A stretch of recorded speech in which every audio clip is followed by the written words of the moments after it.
Kak Elvara sama Kak Vika. Assalamualaikum Kak. Waalaikumsalam. Oke, gimana kabarnya nih kalian berdua, Kak Elvara, Kak Vika? Iya, baik. Sehat. Oke guys, di konten kali ini kita akan ngobrol santai sama narasumber kita yang kece-kece tentunya. Ini adalah teman-teman saya, adik-adik tingkat saya di kampus dan beberapa organisasi juga, satu organisasi ya kita ya. Oke, kita akan ngobrolin tentang bidik misi. Jadi mudah-mudahan apa yang kita obrolin nanti ke depan, beberapa menit ke depan, bermanfaat buat teman-teman, terutama teman-teman yang sekarang mau daftar bidik misi nih. Oke, ini ada beberapa pertanyaan Kak, ada beberapa pertanyaan dari teman-teman. Nanti juga ada beberapa pertanyaan dari saya. Kita langsung saja atau kita kenalan dulu nih sama kakak-kakaknya. Siapa tahu teman-teman juga ini ya, mau kenalan. Siapa dulu nih yang duluan? Kak El dulu. Vika dulu. Siapa nih yang duluan? Oke, Kak Vika deh. Oke, perkenalkan nama saya Vika Fa'aliatul Aziza, biasa dipanggil Vika. Saya berasal dari Malang, Jawa Timur, dan sekarang saya kuliah di Universitas Alma-Ata dengan jurusan PGSD semester 4. Salam kenal semua. Oke, semester 4 ya. Oke, Kak Elvara? Oke, perkenalkan namaku Elvara Purwati. Kalian bisa panggil bebas sih Elvara, Elva, El, dan lainnya. Aku dari Kuningan, Jawa Barat. Sekarang kuliah di Universitas Alma-Ata Yogyakarta, program studi pendidikan matematika semester 4 juga. Oke, itu ya teman-teman ya. Profil singkat dari narasumber yang kece-kece ini. Untuk IG-nya nanti di bawah sini ya. Oke deh, langsung aja kita ke pertanyaan dari teman-teman nih. Kak, ceritain dong pengalaman pertama kalian ketika daftar bidik misi. Pengalaman kalian nih, ketika daftar bidik misi itu gimana caranya? Entah itu nanti dari dorongan dosen atau dosen, dari guru atau kalian inisiatif sendiri buat daftar? Siapa dulu nih? Elvara. Kalian. Oke, aku dulu ya. Waktu pertama kali aku bikin akun bidik misi itu dari sekolah sih, kayak dianjurkan gitu untuk daftar bidik misi gitu kan. Persyaratannya cukup banyak dan itu tuh emang butuh waktu lama, mulai dari persiapan, terus data-data dan lain-lain. Kemudian kita bikin akunnya, terus bikin akun juga kan lama juga itu, karena ada banyak banget yang perlu dimasukin kayak gitu kan. Terus terkait dengan sebutnya kayak medianya kayak gitu kan, ada yang maksudnya nggak bisa masuk karena handphone atau dan lain sebagainya gitu. Agak ribet juga sebetulnya, tapi ya setelah semuanya sekitar 1 bulan gitu persiapan dan pembuatan akun itu. Setelah pembuatan udah deh, kita udah siap untuk daftar kuliah dengan data kita masuk di bidik misi gitu. Oke. Kalau Kak Vika gimana? Pertama kali daftar bidik misi? Kalau Vika sendiri tuh awalnya sama sekali nggak kepikiran buat daftar bidik misi, karena sempet kayak kakak kelas tuh nyuruh, ayo Vika, kamu daftar bidik misi gitu. Pasti keterima. Nah, Vika sendiri tuh kayak mikir, enggak deh, Vika tuh nggak bakal keterima deh kalau bidik misi. Soalnya kakak tingkat Vika pas di SMA tuh kayak menurut Vika tuh pinter banget gitu kan. Apalagi syaratnya kayak dari rapot, rata-rata rapot kayak gitu juga. Nah, Vika tuh pesimis lah pokoknya. Nggak dia besok Vika lulus SMA mau daftar negeri aja kayak gitu, jadi nggak daftar beasiswa kayak gitu. Nah, saat itu ya nggak langsung ke bidik misi Kak, jadi awal mulai tuh ikutnya senam PTN, SBM, terus sama seleksi jalur mandiri di UIN, UGM gitu. Kalau UGM tuh SNMPTN nggak lolos. Terus di SBM sama seleksi mandiri itu di UIN dan dua-duanya nggak lolos juga, dan akhirnya kayak ya namanya juga gagal, jadi kayak ada rasa kayak putus asa gitu.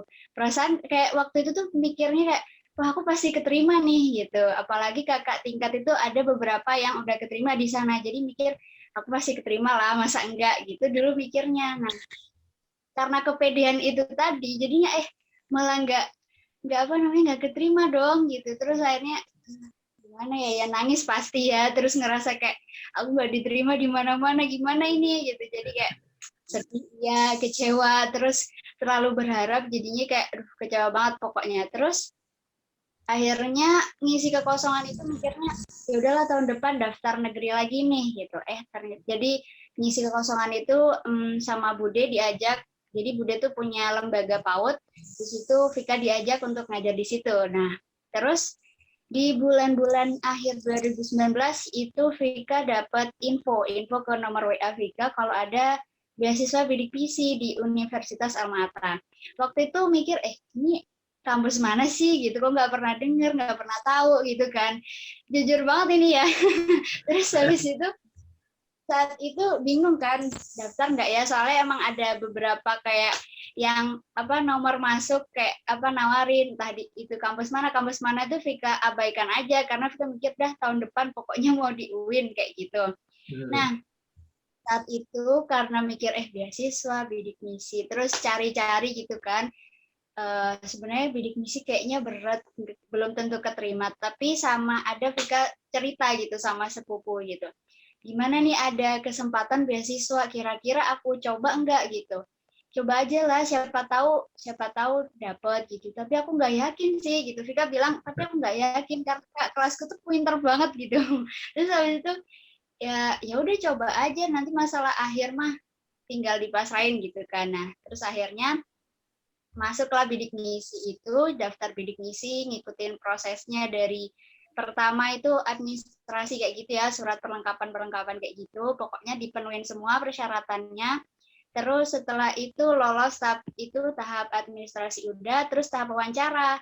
Nah, di wawancara itu tadi yang bikin deg-degan karena pas datang ke Alma Ata itu kayak wah kampusnya bagus juga gitu. Terus yang daftar juga banyak ternyata gitu. Terus kayak aduh udahlah pasrah aja, kayaknya nggak bakal keterima ini nih gitu. Ngeliat orangnya kayaknya aduh berpotensi untuk keterima ini. Terus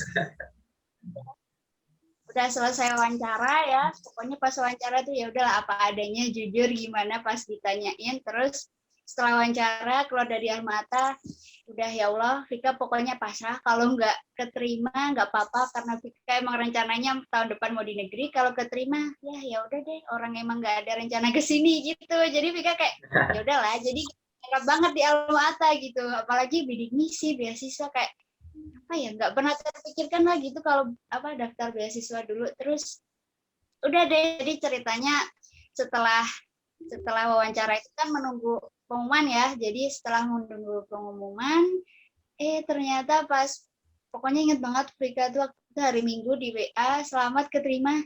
Jadi kayak lah ini beneran nggak salah nama gitu, jangan salah gitu. Jadi Vika jawabnya tuh bukan terima kasih apa gimana, tapi ini beneran Bu atau Pak gitu.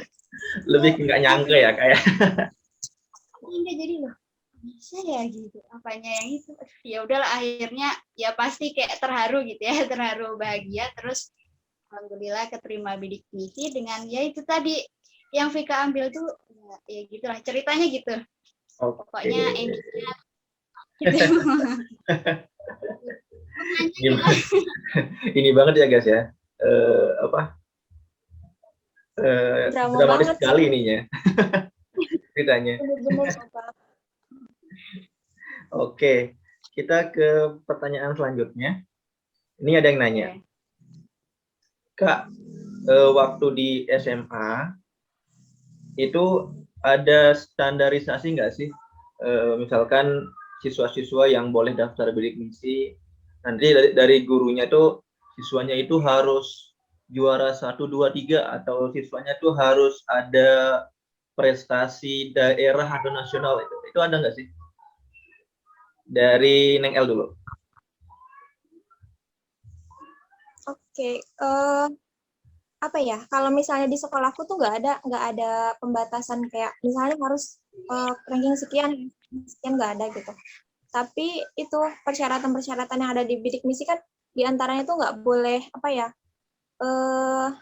Uang apa ya? Maksudnya hasil orang tua tuh apa sebutnya? Penghasilan Keuangan, ya penghasilan di atas sekian juta itu nggak boleh. Terus yang PNS nggak boleh. Terus yang punya kendaraan dan lain-lain itu tuh nggak boleh gitu. Jadi kan di data sebelumnya. Jadi yang apa namanya? Yang maksudnya kekurangan kayak gitu. Terus juga dari data penghasilan orang tua itu tuh di itu tapi apa ya? Kalau di sini tuh banyak yang daftar sih, sekitar 75% tuh daftar gitu kan. Karena untuk apa ya, masalah keterima atau enggaknya itu tuh nanti diseleksi gitu kan. Kan di apa bidik misi itu kita bikin dulu akun bidik misi, setelah itu kita seleksi lah ada SN, ada SB, terus kemudian PTN jalur UM, terus PTS jalur UM gitu kan. Nah, kalau misalnya kita masuk di SN, otomatis bidik misi juga ngikut gitu loh. Nah, ikut juga SBM. Kalau misalnya lolos di SBM, berarti nanti bidik misi juga ikut gitu kan. Nah, jadi itu paling batasannya tuh kayak penghasilan orang tua, kemudian nggak boleh jadi pegawai negeri sipil orang tuanya gitu, yang nggak PNS gitu orang tuanya. Dari aku. Dari Kak Vika? Kalau dari tempat Vika itu ada. Jadi waktu itu wali kelas bilang itu saat itu gini. Jadi nanti kalau ada yang mau daftar beasiswa itu persyaratannya dari kelas 10 sampai kelas 12 itu rata-rata rankingnya tuh 1 sampai 3 kayak gitu. Nah, di bawah itu nggak bisa kami daftar. Soalnya sekolah Vika tuh swasta dan masih baru kayak gitu hitungannya. Jadi muridnya nggak begitu yang banyak banget, jadinya ya jadi di bawah 1 sampai 3 tuh nggak didaftarin akun tadi itu kayak bidik misi kayak gitu. Jadi dari awal tuh dikasih tahu kayak gitu kalau ada yang mau daftar yang didaftarin sekolah itu yang ranking 1 sampai 3 kayak gitu. Nah, kebetulan kalau kelas Vika itu yang daftar beasiswa bidik misi ini cuma Vika doang karena yang lainnya masih waktu itu masih milih untuk berhenti dulu 1 tahun kayak gitu. Oke. Udah? Oke. Ini agak mirip sih pertanyaannya. Ini ada yang nanya, Kak, saya tidak memiliki prestasi apa-apa dan nilai raport saya itu naik turun dari semester misalkan dari kelas 1, semester 1, semester 2 itu naik turun terus. Nah, itu apakah kemungkinan lolos buat bidik misi itu ada gitu nanyanya. Oke, Kak Vika deh duluan. Oke, kalau itu naik turunnya nggak disebutin pasti ya kayak berapa angkanya ya. Kalau menurut Vika dicoba aja dulu karena persyaratan bidik misi itu kan nggak cuma dari nilai ya, dari awalnya dari mulai soal keluarga, pendapatan keluarga. Jadi mungkin kalau pendapatan keluarganya di bawah maksudnya di syaratnya itu di bawah itu misalkan nggak yang di atas berapa juta itu mungkin dia harus coba kayak gitu karena kalau kita nggak coba kita kan nggak tahu toh juga kita nyoba itu gratis gitu. Jadi untuk yang nanya boleh dicoba aja dulu sih menurut. Ada tambahan dari Kak Alvara? Benar sih kata Vika, kita coba aja dulu gitu. Yang penting persyaratannya itu terpenuhi semua gitu. Dan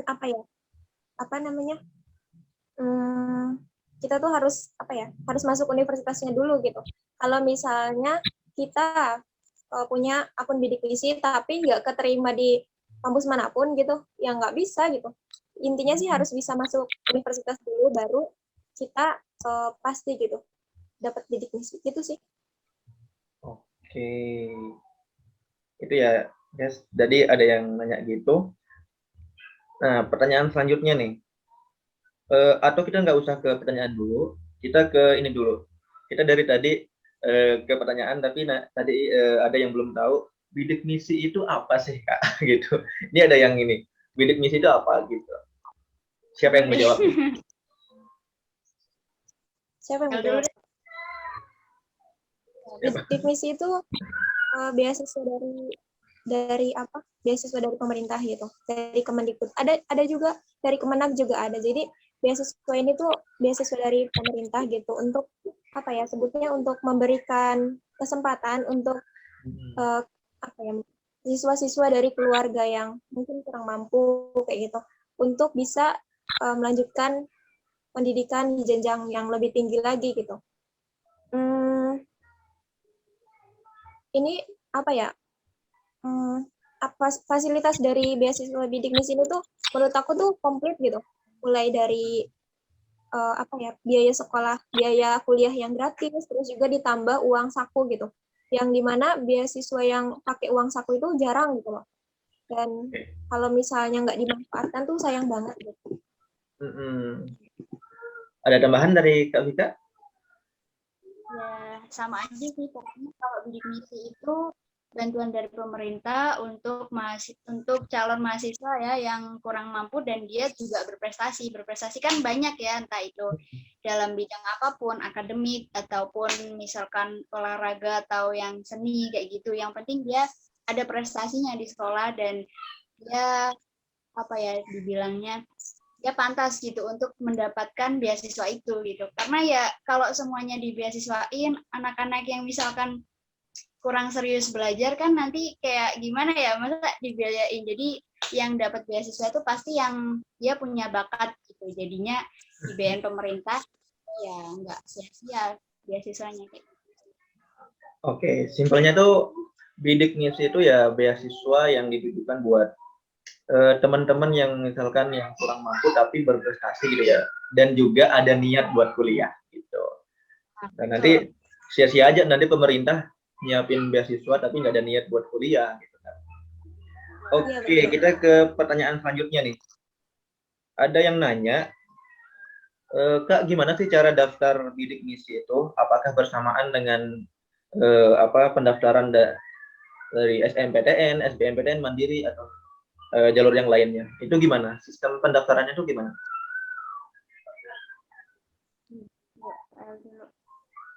Kak Elvara, coba.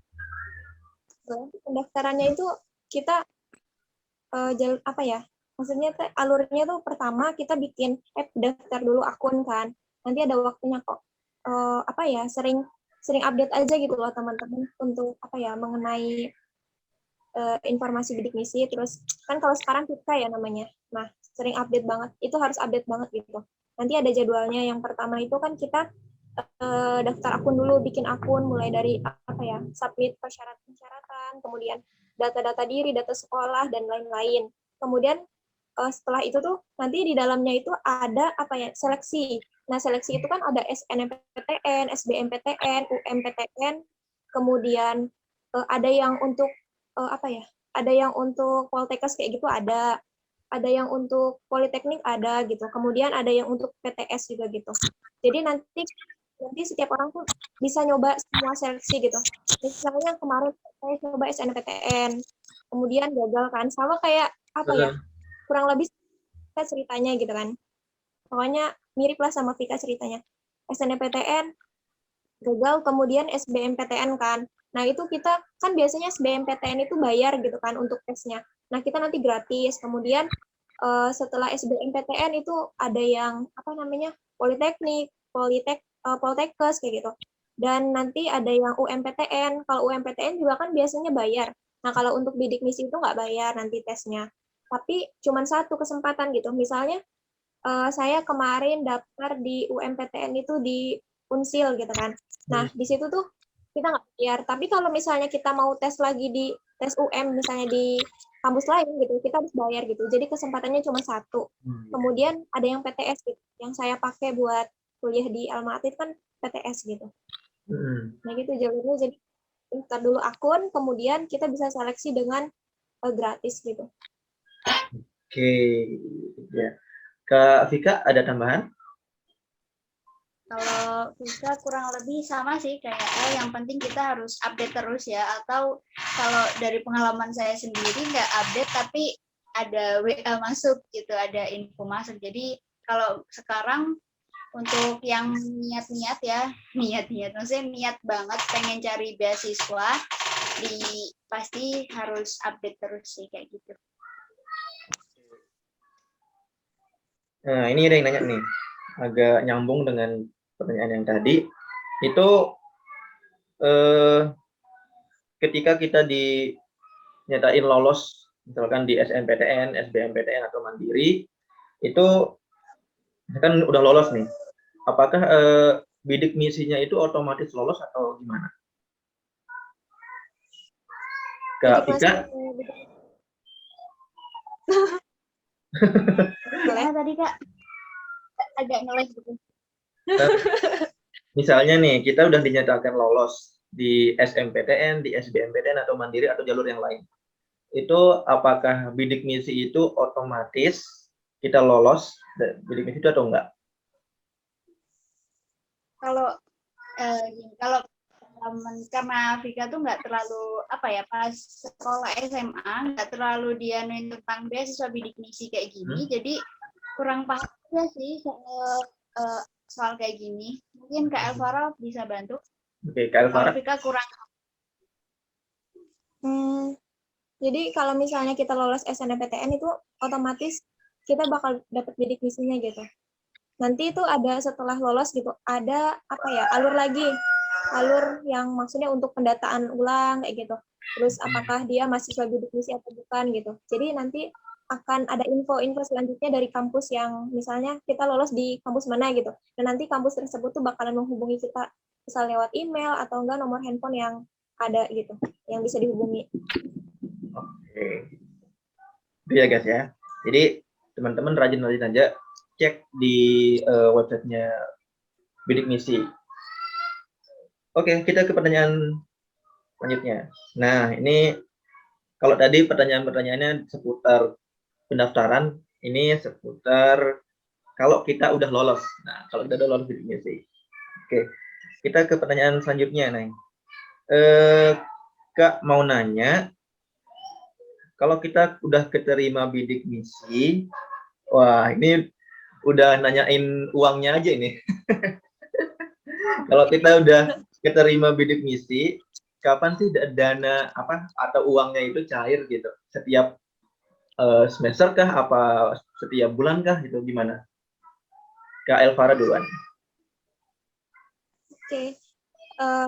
Dana cair itu biasanya kalau misalnya di kampus ya, itu tuh di awal semester dan setiap semester gitu.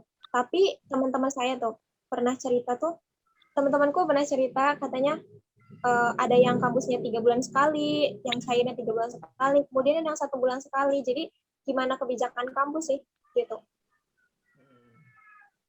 Oke, Safika? Ya, kalau dari kampus, kalau dari itu sama aja sih. Yang kalau selama ini sering terjadi itu setelah UAS ya El ya. Setelah UAS uang cair dan itu 6 bulan sekali cair kayak gitu. Kadang suka telat-telat gitu. Apalagi kalau misal dapat info dari universitas ini udah cair kok kita belum, itu udah heboh kayak gitu deh. Sering terjadi kayak gitu. Tapi emang pokoknya setelah UAS atau enggak pokoknya 6 bulan sekali baru cair kalau tempat kami ya El. Jadi emang benar sih tergantung universitas dan kebijakan masing-masing kayak gitu. Oke.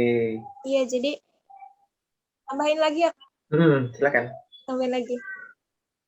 Jadi nanti tuh kita tuh, jadi dari kampus itu ada penyetoran kayak mulai dari IPK, kemudian apa ya, hasil kita gitu selama 1 semester gitu. Jadi kalau misalnya data itu yang dari kampus itu udah dikirim ke pusat gitu, nanti tuh uang tuh bakal nggak langsung sih, karena ada tahapannya juga, nanti cair gitu, cepet cair gitu.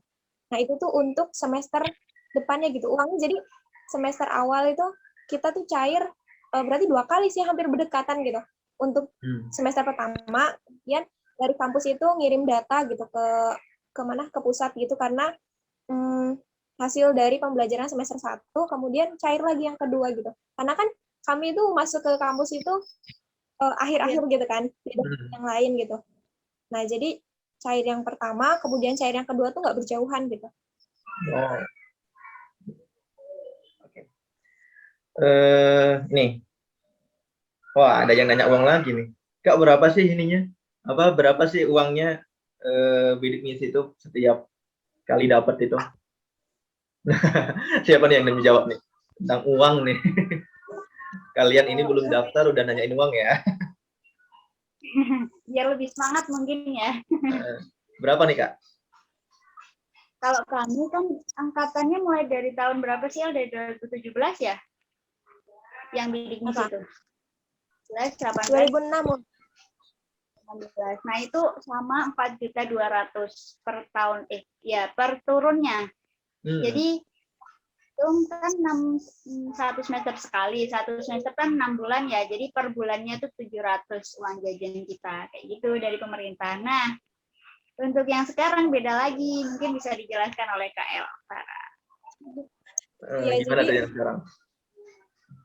Jadi kan kalau misalnya kita ya, dari tahun 2006 kan bidik misi pertama kali ada itu tahun 2006 ya. Kemudian sampai awal 2006 itu 600.000 gitu. Kemudian agak lupa yang 700.000 itu naiknya pada tahun berapa gitu kan. Dan sampai sekarang ini 700.000 ya per bulan. Nah, untuk semester untuk mahasiswa baru yang 2021 itu kebijakannya lebih menyenangkan lagi gitu.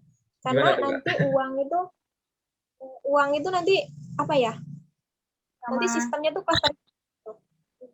Jadi klasterisasi itu nanti ada 5 klaster. Klaster 1, klaster 2, 3, 4, dan 5. Nah, setiap klaster ini beda-beda beda-beda uang biaya hidupnya gitu. Ada yang klaster pertama itu 100.000, klaster kedua itu 900 sekian gitu.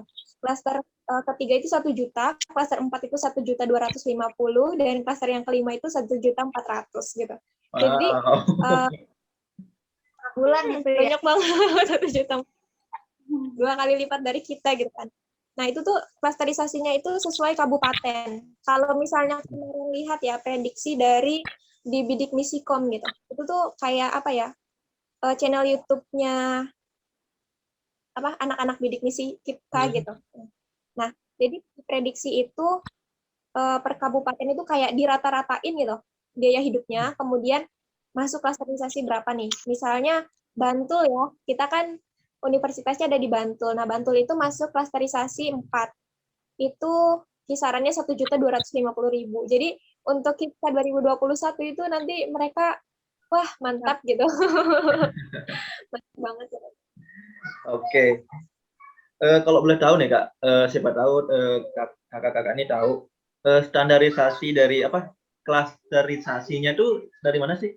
Apakah dari jumlah ininya UMR dari setiap daerah itu atau gimana? Siapa tahu kakak-kakak tahu. Kalau itu tuh hidup gitu. Gimana? Dari biaya hidup biasanya. Biaya hidup. Ya, misalnya dilihat hidup, jadi dirata-ratakan mungkin ambil semacam sampel gitu ya orang itu ditanya, atau enggak lihat dari ininya juga kayak biaya-biaya buat kebutuhan sehari-hari, terus kos mungkin kayak gitu. Gitu sih. Oke. Kalau saya bilang sih ini tergantung tergantung kayak UMR-nya sih. Misalkan kalau di Jakarta kan UMR-nya tuh banyak banget ya, dari 5 juta sampai berapa. Nah, itu kalau menurut saya tuh dari ininya, dari UMR-nya. Oke. Sekarang kita ke pertanyaan teman-teman nih. Kak, saya alumni. Apakah boleh mendaftar bidik misi? Maksudnya nih alumni SMA kali ya, Kak?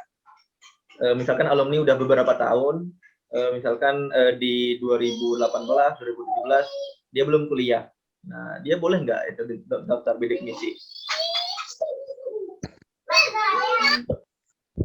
Kalau menurut saya itu tergantung nanti di sekolahnya dia dibikinin akun bidik misi tadi atau enggak gitu. Jadi kalau meskipun udah alumni, soalnya kan nanti dari persyaratan bidik misi itu ada surat rekomendasi juga dari sekolah ya. Jadi Jadi pertama pastinya dia terdaftar nggak di sekolah akun bidik misinya gitu. Kalau dia nggak terdaftar, kemungkinan besarnya nggak bisa daftar bidik misi sih, kayak gitu.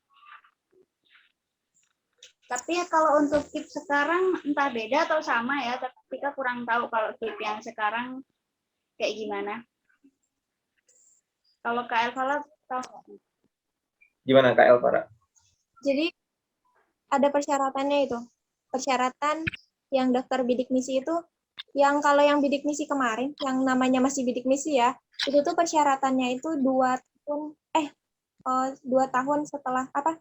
Dia lulus itu 2 tahun gitu. Maksudnya kayak misalnya sekarang ya waktu itu tahun 2019 nih, pendaftaran kita untuk pendaftaran bidik misi untuk tahun 2019. Nah, yang bisa daftar itu adalah lulusan angkatan 2019-2018.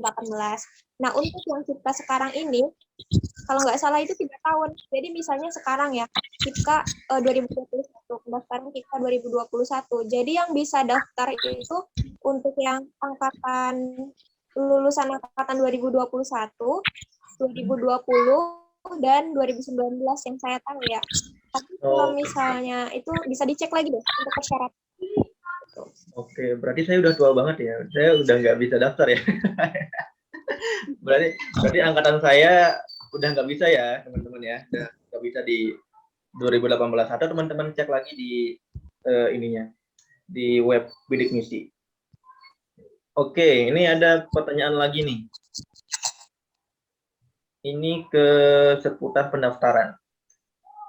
Kak, jika mendaftar bidik misi dan ternyata setelah diverifikasi saya tidak layak, apa yang akan terjadi? Apa yang akan terjadi? What happened? Oke, dari Kak Vika dulu. Apa yang akan terjadi kalau dia daftar bidik misi ternyata nggak layak gitu? Diverifikasi terus nggak layak. Nggak layaknya nggak tahu nih. Apakah nilainya jelek atau gimana? Nggak tahu. Tapi pertanyaannya gitu. Yang terjadi ya yang pastinya ya berarti nggak keterima biasa bidik misi ya, pastinya gitu. Nah, untuk kenapanya, kalau kenapanya pasti banyak faktor, karena pas itu ada juga teman yang dia itu akhirnya jadi teman kelas tapi telat gitu. Jadi beberapa bulan dia baru masuk. Nah, kenapa dia nggak bareng kami? Karena kayak ada kesalahan data kayak gitu-gitu yang dia input. Jadi ada yang bahkan nggak keterima, ada juga yang ternyata tetap diusahakan dan akhirnya masuk kayak gitu. Kalau apa yang terjadi masih ya.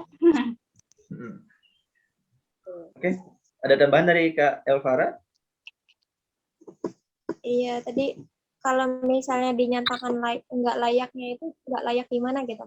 Kalau misalnya memang nggak layaknya dari penghasilan orang tua karena penghasilannya lebih besar gitu kan, ya memang nanti nggak bisa untuk untuk menerima bidik misi, karena kan itu bidik misi sasarannya udah jelas gitu kan, untuk siswa dari keluarga yang penghasilannya sekian gitu kan. Nah, kalau misalnya layaknya itu karena datanya yang salah gitu, itu harus segera dibetulkan gitu, minta untuk dibetulkan, karena kan kalau misalnya nanti itu tadi juga bisa diusahakan lagi gitu. Jadi kalau misalnya datanya yang salah, nanti diubah lagi aja gitu. Kali nanti ketika dicoba. Oke. Nah, ini ada pertanyaan lagi yang masuk. Itu Kak, ketika IPK kita turun, kan kita udah jadi penerima bidik misi. Kalau IPK kita turun, apakah status saya sebagai penerima bidik misi akan dicabut atau gimana? Misalkan nih IPK-nya pas semester 1 4. Nah, pas semester 2 turun jadi 3 gitu. Itu gimana? Kalau ini dulu pas ingat banget ya pas wawancara, setelah wawancara itu ada surat, jadi ketika kita udah terima jadi mahasiswa itu ada surat itu kayak perjanjian antara dua belah pihak ya, dari pendidikan dan dari kampus kayak gitu. Nah, di situ banyak banget persyaratannya dan pastinya Vika nggak begitu hafal, tapi yang paling hafal itu tentang IPK. Jadi kalau IPK kan minimal kita 3,5 apa ya? Ya 3,5 kayak gitu. Nah, saat itu ya pokoknya saat itu kayak gitu ya. Jadi di persyaratan suratnya itu kayak gitu dan akhirnya kita tanda tangan bermaterai.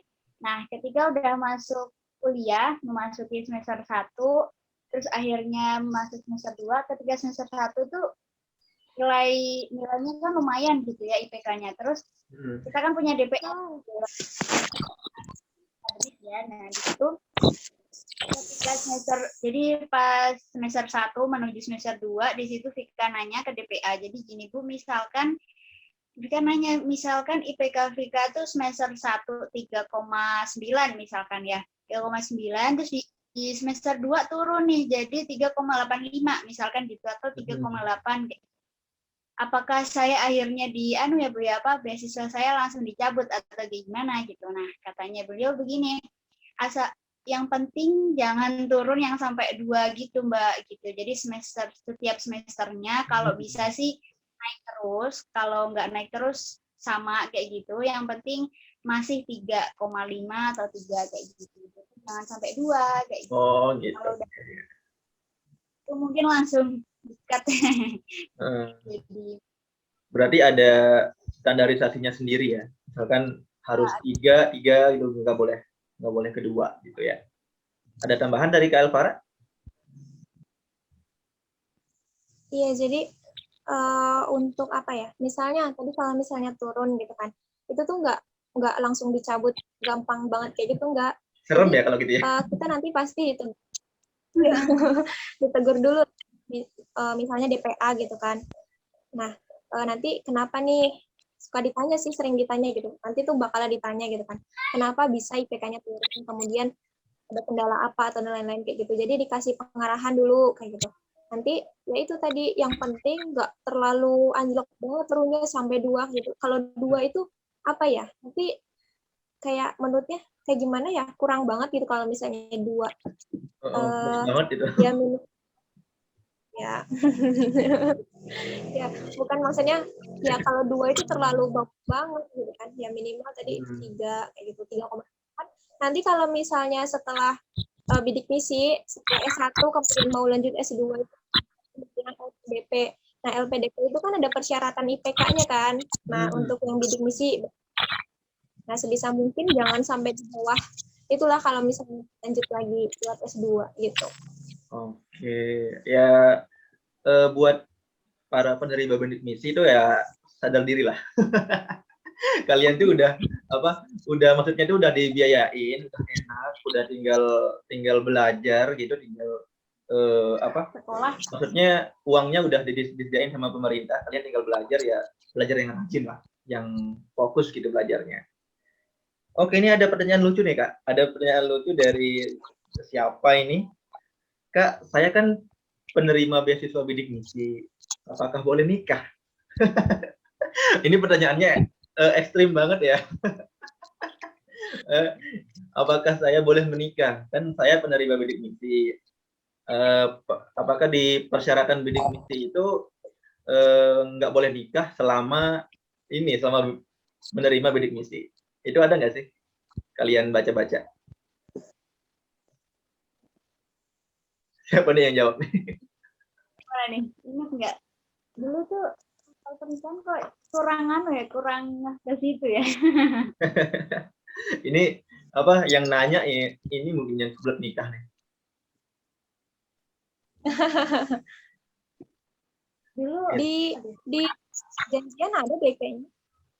Ada. Di surat perjanjian tuh ada. Surat perjanjian di gitu. Oke, surat perjanjian sebelum ini ya, sebelum kita diterima atau setelah diterima, Kak? Setelah diterima. Jadi kan nanti tadi kan tes wawancara itu kan nanti kita disuruh untuk tanda tangan surat perjanjian dibaca dulu gitu kan. Tapi ini sih saya gitu.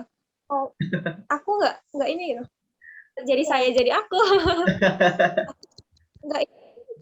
nggak terlalu baca banget gitu. Tapi dari temanku tuh bilang katanya, anak bidik misi itu nggak boleh nikah dulu sampai nanti selesai kuliah, karena kan eh, eh, kayak maksudnya tuh kayak ada yang apa sih? Apa sebutnya tuh kayak ada yang biayain gitu. Nah, nanti Oke. Iya, iya. Itu guys, jadi kalian tuh fokus aja kuliah, jangan jangan nikah dulu. Jadi kalian selesaiin dulu tuh apa, eh, pendidikan kalian udah dibiayain, udah hidupnya dibiayain juga, udah enak. Jadi kalian gak usah pikir nikah dulu. Nantilah itu jodohnya datang sendiri pas sudah wisuda. Oke, kita ke pertanyaan, kayaknya ini pertanyaan. Oke, dua pertanyaan lagi Kak. Ini Kak, saya penerima beasiswa bidik misi. Apakah boleh kita mendaftar beasiswa lain? Jadi, double berarti. Dia tuh pengen double, pengen kurang berarti uangnya tuh. Oke, silakan yang jawab. Siapa yang jawab? Yuk, Elvara jawab duluan. Elvara yang sempat double gitu deh. Oh, sempat double Kak Elvara. Coba. Temennya El ya. Ada temanku ada. Jadi gimana ini loh? Kalau misalnya di persyaratan itu atau enggak di perjanjian itu ini sih ada sebetulnya yang kita nggak boleh dapat beasiswa lain gitu kan. Tapi itu tuh yang paling inti itu nggak boleh dapat beasiswa yang dari apa namanya? Dari pemerintah juga gitu. Nah, untuk beasiswa yang ini misalnya beasiswa itu memperbolehkan kita yang dapat beasiswa untuk ikut lagi, itu bisa kok. Ada teman juga yang dari yang satu prodi itu ada yang ikut beasiswa dari perusahaan gitu kan. Nah, itu bisa gitu. Meskipun kitanya harus bilang dulu lah ke dosen atau enggak, ya itulah sampaikan gitu kalau misalnya kita tuh ini apa namanya dapat beasiswa di tempat lain gitu atau enggak dapat beasiswa lain gitu. Tapi untuk yang kan sekarang banyak tuh beasiswa uang saku gitu. Itu tuh biasanya memperbolehkan mahasiswa yang dapat beasiswa itu untuk daftar lagi gitu. Gitu sih. Dari Kak Vika ada teman? Sama aja sih sama Kak. Oke. Tapi dari perjanjian yang kalian tanda tanganin itu, bidik misi memperbolehkan nggak, dari bidik misi itu sendiri memperbolehkan kalian untuk daftar beasiswa lain nggak? Ada nggak di perjanjiannya? Yang udah pasti itu yang nggak boleh ya beasiswa dari pemerintah gitu. Kalau misalnya untuk beasiswa dari pihak lain yang perusahaan, terus beasiswa ya, perusahaan sih yang paling banyak ya, dari perusahaan itu boleh kalau nggak salah, karena nggak ada, maksudnya di situ tuh yang tercantum tuh nggak dapat beasiswa pemerintah gitu loh. Nah jadi kan otomatis mikirnya oh berarti kalau misalnya beasiswa lain itu boleh dong. Oke. Ngerti. Tapi harus tanggung jawab. Oke, kalian tuh harus tanggung jawab pokoknya. Udah hidup enak, udah kuliah enak, udah uang jajannya ditanggung, kalian tuh tanggung jawab. Oke, ini pertanyaan terakhir. Tapi kayaknya pertanyaan terakhir ini udah dijawab tadi di awal. Tapi nggak apa-apa lah, kasihan dia udah nanya. Orang tua saya itu PNS, Kak. Apakah nggak boleh banget gitu ikut bidik misi? Nah, tadi udah dijawab, tapi nggak apa-apa. Kak Vika, silahkan dijawab.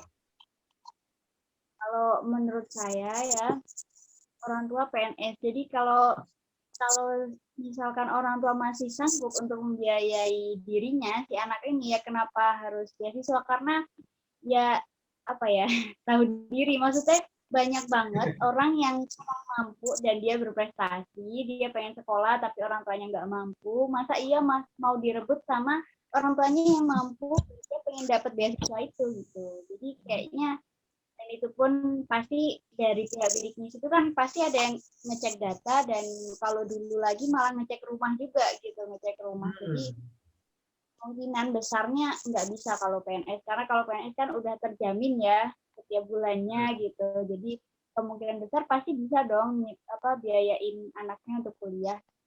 Oke. Dari Kak Elvara? Ya itu karena kan dari persyaratannya aja orang tua yang dari PNS, keluarga PNS itu nggak boleh ya kan.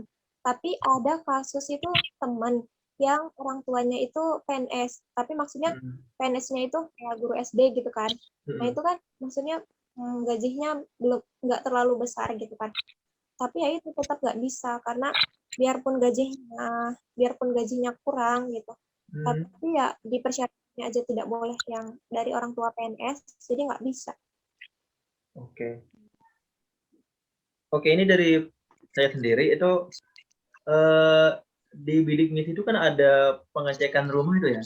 Itu dicek langsung ke rumahnya atau gimana sih? Soalnya dulu ya, saya lupa tuh saya dulu juga pernah daftar bidik misi tapi aku nggak tahu tuh eh, lulus atau enggak. Aku nggak urus itu pas itu. Apakah tuh tim bidik misinya itu langsung ke rumah atau gimana? Kalau kalau dulu kenapa Vika tadi sempat cerita di awal, Vika tuh pasti nggak dapet beasiswa bidik misi karena kakak kelas Vika itu rumahnya didatengin gitu. Jadi itu Hmm. yang Vika takut gimana ya, Wow. karena orang tua Vika tuh kan pas zaman dulu tuh apa ya, pokoknya misinya itu mempercantik rumah gitu loh. Jadi meskipun pas apa ya, pas kita itu ya pokoknya lagi ekonominya lagi turun gitu ya. Jadi pas saat seru itu kita mikir aduh takut nih kalau rumahnya dicek apa bidik misi, ya udahlah mending nggak usah gitu. Nah ternyata pas pas di zamannya Vika ini tahun 2019 itu cuma itu apa namanya send foto doang di dokumen kayak gitu. Jadi Gitu. mas itu Vika tuh pas itu dia ceritakan kayak ada itu ya dulu Hmm. kayak yang membimbing kita buat apa aja daftarnya, ayo mbak kayak gini-gini tuh ada. Jadi kita cerita sama ibunya itu dan ibunya bilang apa ya, waktu itu kita ngirim foto rumah dan ternyata keterima gitu. Jadi nggak dicek pas. Oke, oke. Ya, Pengalaman Kak Elvara juga itu sama. aja. Iya sama. Jadi nggak dicek karena kita kan sudah melampirkan foto-foto, tinggal foto apa tampak depan, rumah tampak depan, kemudian ruang tengah, ruang tamu. Jadi semua dipoto, kamar mandi, kemudian dapur, kayak gitu dipoto semua, Hmm. sama belakang. Jadi mungkin karena dari foto itu nggak langsung dicek, tapi juga emang dengar-dengar di atas-atas gitu, maksudnya angkatan-angkatan atas itu cek ke rumah gitu. Tapi kemarin juga nggak ada. Oke. Pertanyaan terakhir nih, terakhir mulu ya. Oh ya, Ini pas daftar bidik misi itu apakah gratis atau ada biayanya, Kak? gratis banget. Nah, Kalau mungkin apa ya, kuota internet buat WA sama itu buat kirim data juga, soft kalau itu file. nah itu guys Ya, ya. Jadi kalau ada yang mengatasnamakan bidik misi suruh kalian bayar itu nggak usah dipercaya. Itu kalian langsung cek aja di websitenya bidik misi. Nah, kalau kalian ada nerima WhatsApp atau apa atau info yang misalkan menamakan bidik misi, kalian dijamin lolos atau apa, kalian bisa percaya. Kalian percaya sama di website bidik misi aja. Oke. Oke, pertanyaan udah habis. Nah, tapi bisa. aku ada request nih buat kalian berdua, buat buat teman-teman yang mau daftar sih sebenarnya. Itu ada tips nggak dari kalian? Ada tips dari kalian buat lolos bidik misi. Nah, entah itu dari kelas 1 SMA sampai kelas 3 itu apa yang harus dipersiapkan. Nah, terus yang kedua, setelah keterima itu aku pengen tahu keluh kesah kalian jadi anak bidik misi itu kayak gimana. Oke, dari Kak siapa nih yang duluan? Bebas. Dari siapa? Oke, dari Kak Vika aja dulu deh. Kalau dari Vika tipsnya untuk anak masih SMA nih ya, mumpung masih mungkin yang baru masuk ke SMA gitu, atau yang udah terlanjur kelas 2, kelas 3, pokoknya belajarnya benar-benar yang rajin gitu, karena nilai itu juga nilai rapat salah satu yang mempengaruhi dapat beasiswanya itu kayak gitu, atau yang non akademik misalkan lomba-lomba yang sampai nasional atau gimana itu selain misi pastinya akan banyak lagi kan beasiswa yang lainnya. Jadi kalau untuk yang bidik pastinya nilai, terus juga ya yang penting nilai dan juga tekad dan niat kayak gitu sih. Terus apa lagi? Oh, kalau kesah ya. Kesah jadi mahasiswa jadi namanya mahasiswa ya, malas itu kan wajar. Malas belajar.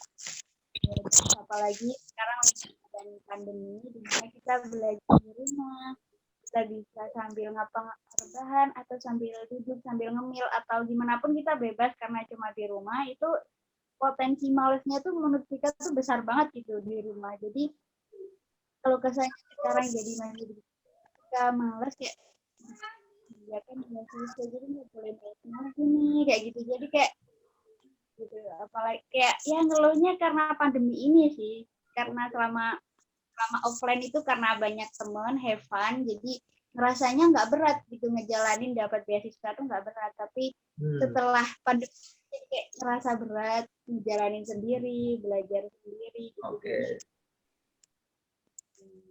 Oke. Udah? Oke, dari Kak Elvara.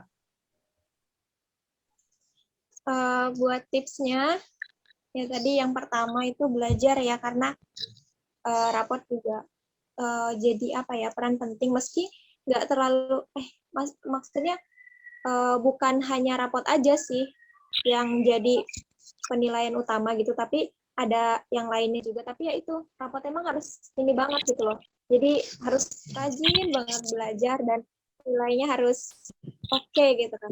Kemudian harus sering update untuk untuk tanggal-tanggal penting yang tentang KIPKA atau bidik misi, kan dulu bidik misi, sekarang kan namanya KIPKA ya, udah kebiasaan manggilnya KIPKA gitu. Harus sering update, dan kalau misalnya disuruh mengumpulkan persyaratan itu jangan sampai ngerasa capek, males gitu kan, karena persyaratannya memang banyak gitu, tapi kan ini buat masa depan gitu loh, harus harus ayolah berkorban dulu sedikit untuk capek, untuk kesana kemari cari persyaratan, jangan sampai ngerasa udah males karena persyaratannya banyak gitu.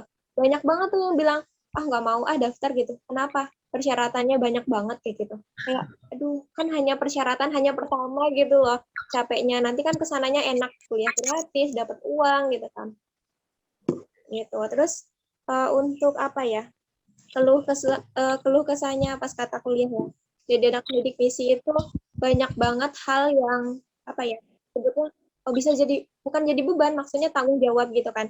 Yang pertama itu kan kita udah harus bertanggung jawab atas apa yang dikeluarkan pemerintah gitu, uang dan lain-lain itu kan kita harus bertanggung jawab gitu. Jadi kita harus rajin banget belajarnya. Kemudian ada persyaratan dari kampus gitu kan. Di perjanjian itu kan ada hal-hal yang perlu kita ini kan, mulai dari kita tuh harus aktif gitu kan. Nah, itu tuh diikutin gitu, jangan sampai kita males-malesan gitu. Padahal kan kita kuliah gratis gitu. Dan dulu pertama kali masuk kuliah itu keluh kesahnya ya ini ya.